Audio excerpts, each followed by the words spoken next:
बहुत दिनों से ये चर्चा हो रहा है लोकसभा में कि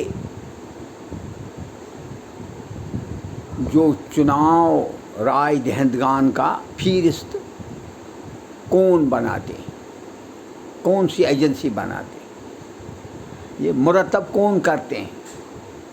लेकिन इस लोकसभा का वक्त ज़ाया करते हैं। ज़ाया इसीलिए अगर 1 घंटे तक कार्रवाई चलती है, कम से कम 4-5 करोड़ लोगों के ज़ाया होते हैं, पैसे ज़ाया होते हैं। ये प्रोसीडिंग 4 करोड़ रुपया फी घंटा लोकसभा पर खर्चा आता है। लेकिन मुखालिफ पार्टी ये नहीं समझती है। वो यूं ही वक्त ज़ाया करने के लिए और लोगों का शोर शर उधर उधर ढालने के लिए, मुंतशर करने के लिए बताते हैं, ताकि हम लोगों के सामने ये कह सकते हैं हम बोलने वाले हैं, हमारी ही अक्सरियत आएगी। लेकिन राहुल गांधी जी भी कहता है गरीबों को जुल्म हुआ है। राहुल गांधी जी, आप वक्त ज़ाया करते हो लोकसभा में और गरीबों को आप ही जुल्म करते हो। ऐसे सवाल पूछने चाहिए जो लोगों के मसले हल कर सकते हैं। मैं आपको कह रहा था आप वज़ीर आज़म के लायक नहीं हो। मैं खून से लिखता हूँ, अगर बनेगा पैसों से। आपके पास रुपया है, नेहरू के पास रुपया थे, हमारे पास, हम गरीब आदमी हैं, अटल जी का लड़का हूँ, हमारे पास कोई न दौलत न धन है, कुछ है। लेकिन एक बात है, आप इस लोकसभा को बहुत ही गलत करते हो और आपका रवैया बहुत ही गलत है। या तो आप शराब पी के आते हो और ऐसा सवालात पूछते हो स्पीकर से, वो भी बिल्कुल चुप होता है। आप शायद शराब पी के आते हो, क्योंकि आपने कहा राय दहिंद, स्पीकर साहब बिरला साहब ने कहा, आपने कहा राय दहिंदगान का फहरिस्त सरकार बनाती है। लेकिन बिरला साहब फिर कह रहा है, क्या ये सच है? ये नहीं कहता चाहिए सच है, मतलब है वो सरकार से रुजू होके कहता है। क्या ये सच है कि सरकार फहरिस्त बनाती है? फिर आप ये कहते हो, वो जब शाट लोगों के सामने आता है तो लोग कहते हैं राहुल गांधी बिल्कुल बेवकूफ़ है, इसने पढ़ा ही नहीं है। कहते हैं आपने पढ़ा है, असुरसुख है, सोनिया का असुरसुख है, कांग्रेसियों का असुरसुख है, वरना आप काबिल है ही नहीं मुखालिफ पार्टी के सरबराह पर। मैं ये कहता हूँ, दावा से कह रहा हूँ, क्यों नहीं? क्योंकि आपने पॉलिटिकल साइंस पढ़ा ही नहीं है, आपने पढ़ाई की नहीं है। कौन कहता है पढ़ाई?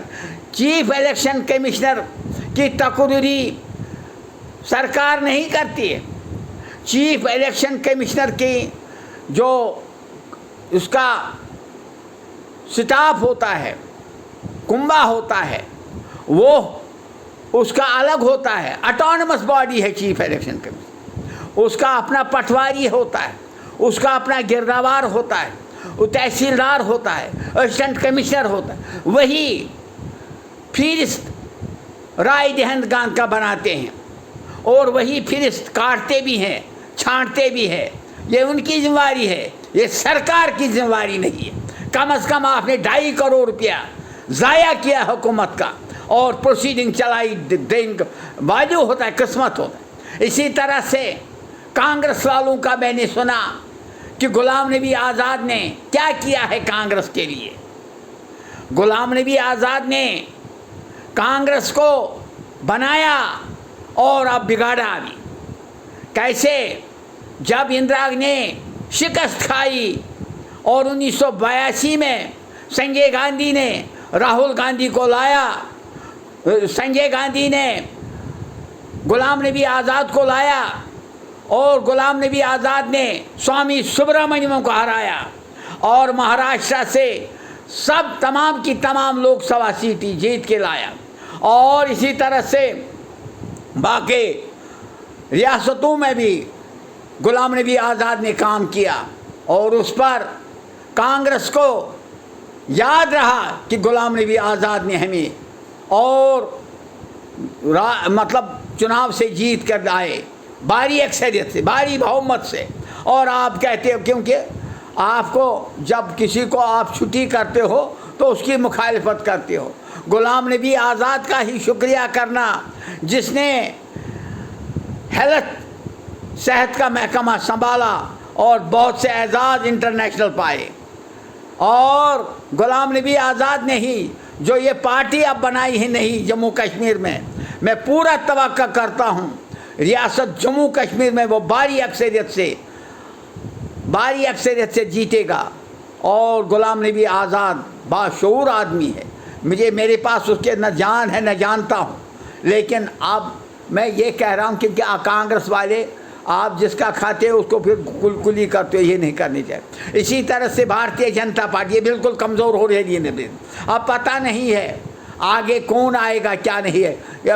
भारतीय जनता पार्टी कभी अब हुकूमत नहीं संभाल सकती, न कांग्रेस आ सकती, नए ही चेहरे आएंगे, क्योंकि हिंदुस्तान में के लोगों ने कांग्रेस आए और बीजेपी से बहुत तंग आ गए। इन्होंने जुल्म किया है हिंदुस्तान में, इन्होंने इस गरीब पर भी जुल्म किया है। ये पार्टी न आएगी न देखेगी। इवन आरएसएस भी इनके काम पर कामयाब नहीं हो जाएगी। ऐसा रेवोल्यूशन हिंदुस्तान में आने वाला है। जय हिंद, जय भारत।